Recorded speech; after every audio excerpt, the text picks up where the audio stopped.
Good afternoon fifth class. Lesson number 10 be organised. हमने इसकी story थोड़ा सा इसका कुछ पार्ट हमने रीड किया था।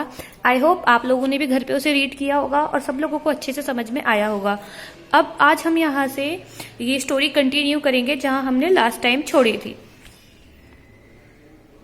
He said that it was very important to be regular in writing the credit debit account. उनके जो दो ब्रदर थे हनी एंड सनी, उनके फादर ने उनको एडवाइस दी कि रेगुलर राइटिंग करने से मतलब बहुत ज़्यादा इम्पोर्टेंट है क्रेडिट और डेबिट अकाउंट को मैनेज करने के लिए। They should write it daily, उन्हें डेली लिखना चाहिए। Whatever they received and how much they lent to others should be written along with their name and the places. उन्हें रोज लिखना चाहिए, चाहे उन्होंने कुछ भी चीज रिसीव करी हो या कुछ भी चीज दी हो, उस पर्सन का नाम और उनके प्लेस का नाम, सारी चीज हमें टाइम टू टाइम लिखनी चाहिए। They should never be lazy in writing the account. Account के मामले में उन्हें राइटिंग को लेके कभी भी लेजी नहीं होना चाहिए, लिखने के मामले में कभी लेजी नहीं होना चाहिए। They both nodded with full assurance of doing the same. दोनों ने उनको आश्वासन दिया और हाँ में सर हिलाया। नॉडेड मतलब सर हिलाना। Honey always follow his father's advice. जो छोटा बेटा था हनी, वो हमेशा अपने फादर के एडवाइस को फॉलो किया करता था। He wrote the account daily in a good hand writing. वह डेली अकाउंट अच्छी हैंड राइटिंग में लिखा करता था। But Sunny thought that when a person has poor memory and fails to remember only then he writes the account.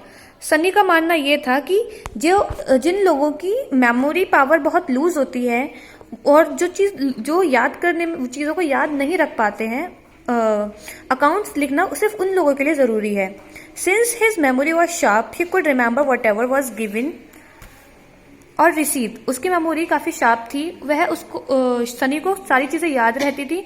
ऐसा उसको लगता था कि जो भी उसने रिसीव किया है या जो भी चीज उसने दी है दूसरों को, उसको by name and by place उसको वह लर्न रहता था।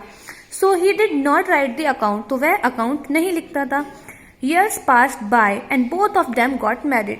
थोड़े टाइम बाद जब दोनों की शादी हो जाती है, they now had separate business and were living separately in their own house.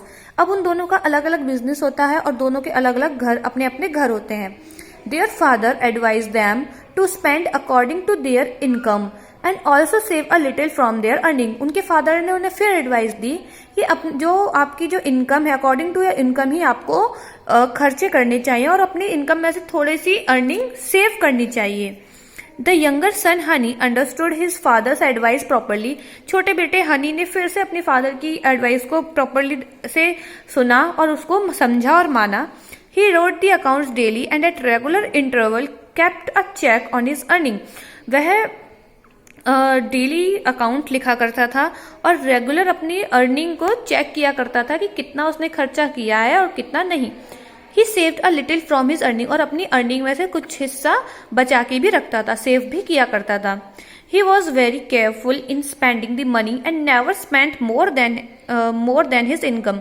वह अपनी मनी को लेके बहुत केयरफुल रहता था और अपनी इनकम से ज्यादा एक्स्ट्रा खर्च नहीं करता था। On the other hand, the elder brother Sunny never behaved in this way. लेकिन दूसरे ही तरफ जो बड़ा बेटा था सनी, वो इस तरीके का बिहेव नहीं करता था। Since he was lazy in writing, वह राइटिंग में काफी लेजी था। He never note down the account. उसने कभी अकाउंट को नोट डाउन नहीं किया। As a result, he did not even know how much he had earned. लेकिन एट द रिजल्ट क्या आता है कि उसको यह नहीं पता था कि अर्न कैसे किया जाए। Most of the time he forgot to jot down the account. कई टाइम तो वह अकाउंट को शॉर्ट में भी लिखना भूल जाता था। He also become extravagant in spending money. और वह हमेशा फिजूल खर्च करता रहता था। एक्स्ट्रावेगेंट का मतलब होता है फिजूल खर्च करना। Being irregular in his account at time he had shortage of money. जो उसका इरेगुलर जो बिहेवियर था और अकाउंट को लेके जो उसने बहुत केयरलेस था, कुछ टाइम बाद क्या हुआ, उसके पास मनी की शॉर्टेज हो गई। He would have to take डेब्ट ग्रेजुअली वह लोगों से कर्ज लेने लग गया। The income decrease and the डेप्ट बिगेन टू इंक्रीज, उसकी इनकम तो डिक्रीज होती चली गई और डेप्ट यानी कर्ज इंक्रीज होता चला गया। आगे की स्टोरी हम नेक्स्ट क्लास में कंटिन्यू करेंगे। जितनी भी स्टोरी मैंने आपको रीड कराई है, आप लोग अपने घर पे इसको दोबारा रीड करेंगे, बिकॉज स्टोरी काफी लेंथी है, थोड़ी सी लेंथी है, तो आप शायद प्रीवियस जो हमने क्लास में स्टोरी रीड की थी मे भी आप थोड़ा भूल सकते हैं। तो आप आज घर पे बैठ के पिछली क्लास का और इस क्लास से जितनी भी अब तक मैंने कराई है सारी स्टोरी कंटिन्यू रीड करेंगे, और मेरी या तो आप वीडियो अच्छे से सुनेंगे या खुद रीड करके स्टोरी को अंडरस्टैंड करेंगे। बाकी हम आगे की स्टोरी नेक्स्ट क्लास में कंटिन्यू करेंगे।